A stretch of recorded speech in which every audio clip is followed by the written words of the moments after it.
Fala pessoal, tudo bem? Aqui quem fala é o Ives, um dos professores ex-olímpicos aqui do, do canal Pogson, também do grupo Pogson, né? De preparação olímpica.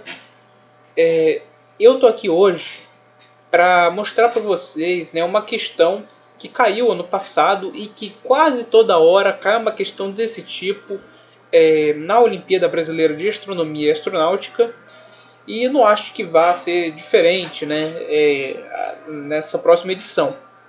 Que é uma questão, claro, do estilo interpretação de gráfico, né, mas também uma questão de fotometria, uma questão que você tem que ter conhecimentos ali básicos, né, de luminosidade, de brilho, de estrela e saber relacionar, né. E aí entra o nosso querido diagrama HR, muita gente não conhece aqui, né, ou muita gente não gosta muito desse tipo de conteúdo, mas é algo que a gente tem que estudar para poder se dar bem, né, nesse tipo de prova, né. A OBA ela é uma prova comparada, claro, com outras Olimpíadas, é uma prova mais simples, é uma prova que você não precisa estudar tanto para ganhar uma medalha, mas é claro, você precisa se dedicar, porque uma hora ou outra você desperdiça um ano inteiro porque não levou a prova tão a sério assim, e aí você perdeu uma medalha que poderia entrar no seu currículo, né? Mas enfim, vamos direto ao ponto aqui, né? Então, primeiro, antes de tudo, deixa o like, né? Claro, depois do vídeo, se você tiver gostado da resolução, e se inscreva, né, para ajudar o pessoal aqui do grupo. E é isso. Então, bora lá. A questão pede o seguinte. Ela é do nosso material, né? A gente colocou ela no nosso material de questões aqui do nosso curso. Só que ela é tão interessante que eu decidi trazer ela aqui para o canal também, tá? Normalmente a gente não faz isso. A gente tem várias questões inéditas aqui no nosso material. E a gente separa bem, né, a questão ali de nível fácil, médio, difícil e o nome do curso, que é a questão mais difícil mesmo, que a gente acredita que seja bem mais difícil do que, talvez a mais difícil de todos os nível 4 aí que apareceram ao longo da história. Mas é o seguinte, vamos ler a questão. Vamos lá, OBA nível 4, a gente classificou como médio, mas vamos lá. Sabemos que a luminosidade em L das estrelas é equivalente à potência das lâmpadas e não depende da distância delas até nós. Ok, isso eu acho que é uma parada que vocês conseguem ter em mente, né? Se eu tiver uma lâmpada, ela pode estar a quilômetros de distância de mim ou a 2 metros de mim, a luminosidade, né, que é a quantidade de luz que ela emite, não vai mudar, é a mesma coisa. A única coisa que muda é o brilho, né? Porque o brilho ele depende da distância que você coloca, né? O brilho está relacionado à percepção da luz, dessa luz emitida, né? Então vamos continuar.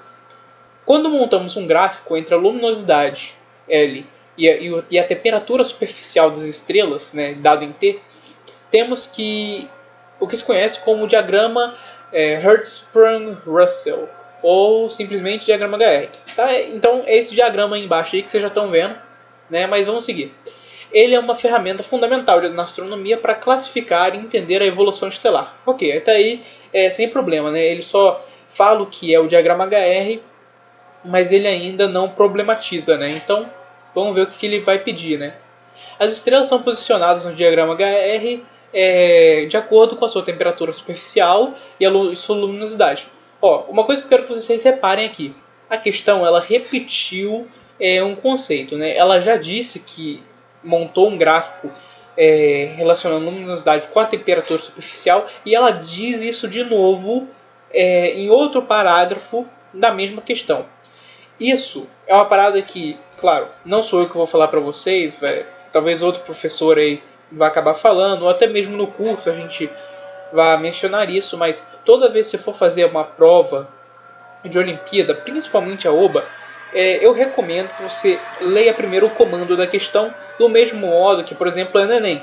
Só que Tome muito cuidado com isso, né? Porque às vezes você pode se afobar um pouco.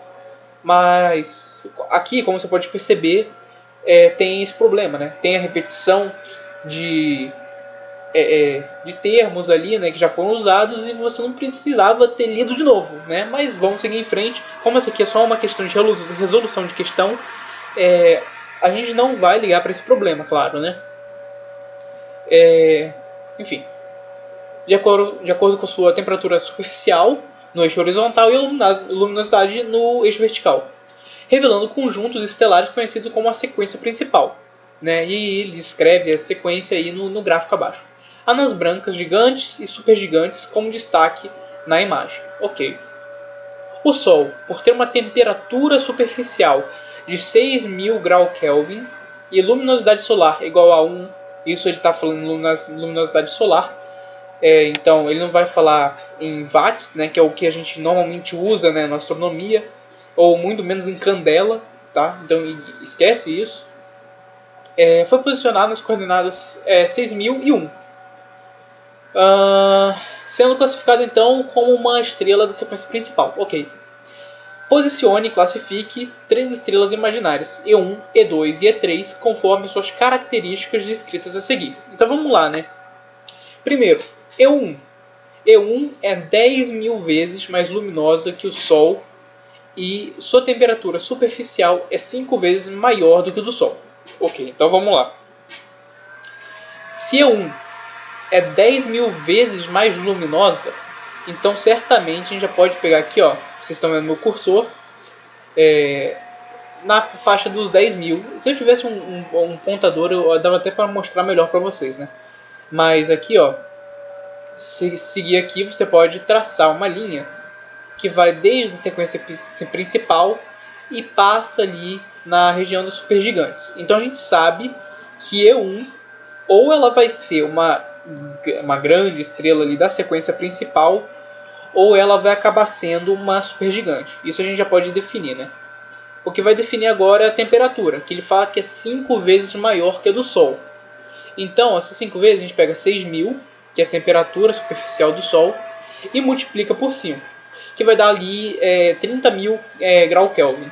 Se a gente prolongar e juntar com 10.000, a gente vê que essa estrela E1 é uma estrela da sequência principal ainda. Ela não é supergigante, muito menos gigante, tá? Então vamos lá. E2. Vamos para E2 então. E1 a gente já definiu que está mais ou menos nessa região aqui, tá? E2 tem a mesma luminosidade que E1, ou seja, 10.000. Só que a sua temperatura superficial é de 4.000 graus Kelvin, ou seja, é uma estrela fria, né? Claro, não tão fria, 4.000 Kelvin é muita coisa, mas já é uma estrela mais alaranjada, né? Uma estrela talvez tipo Aldebaran, alguma coisa assim, talvez. A gente vai descobrir isso agora, né?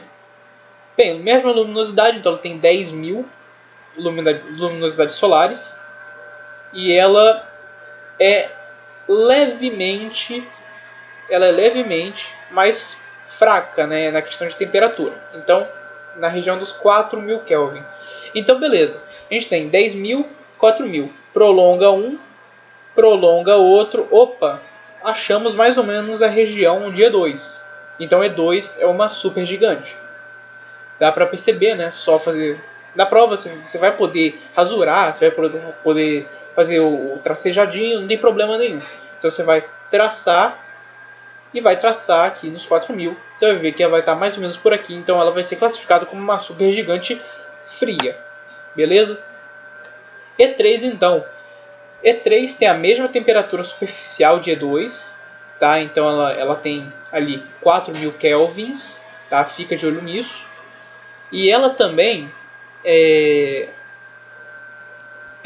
ela também é 100 vezes menor que a do Sol, a luminosidade.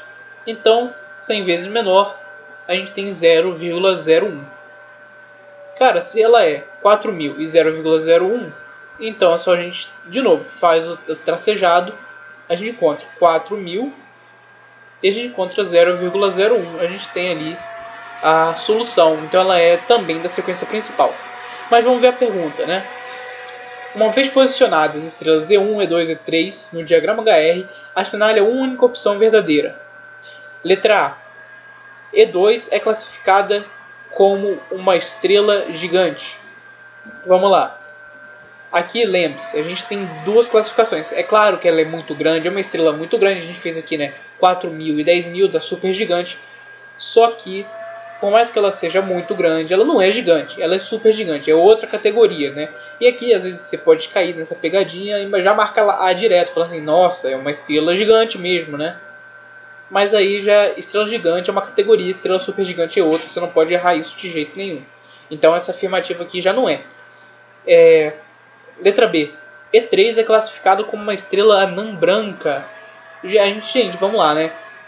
A gente viu que a temperatura superficial é 4.000 e a luminosidade é 0,01 a do Sol. Então, o que significa, né?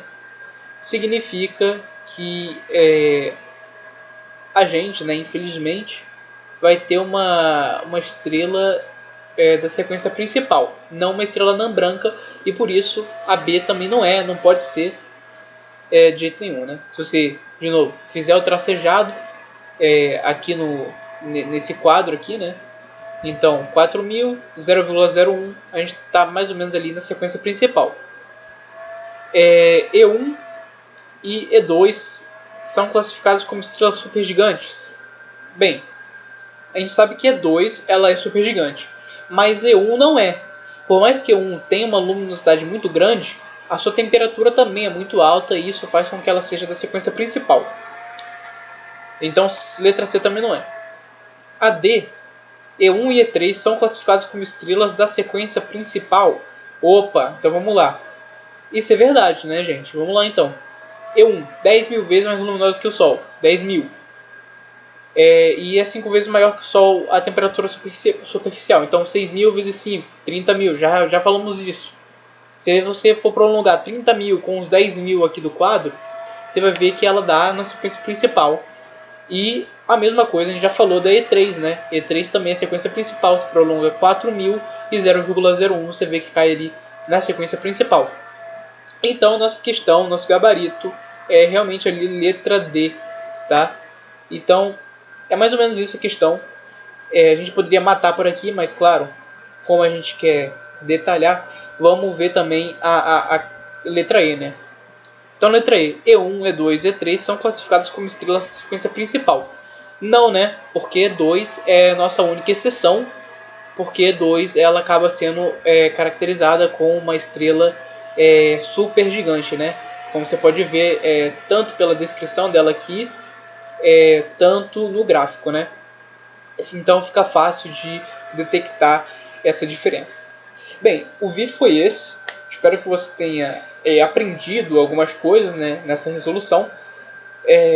Eu vou tentar, claro, eu tenho noção que o áudio talvez não esteja tão bom porque eu estou sem microfone, mas isso é algo que a gente vai trabalhar para melhorar, para trazer mais conteúdos para vocês, tá?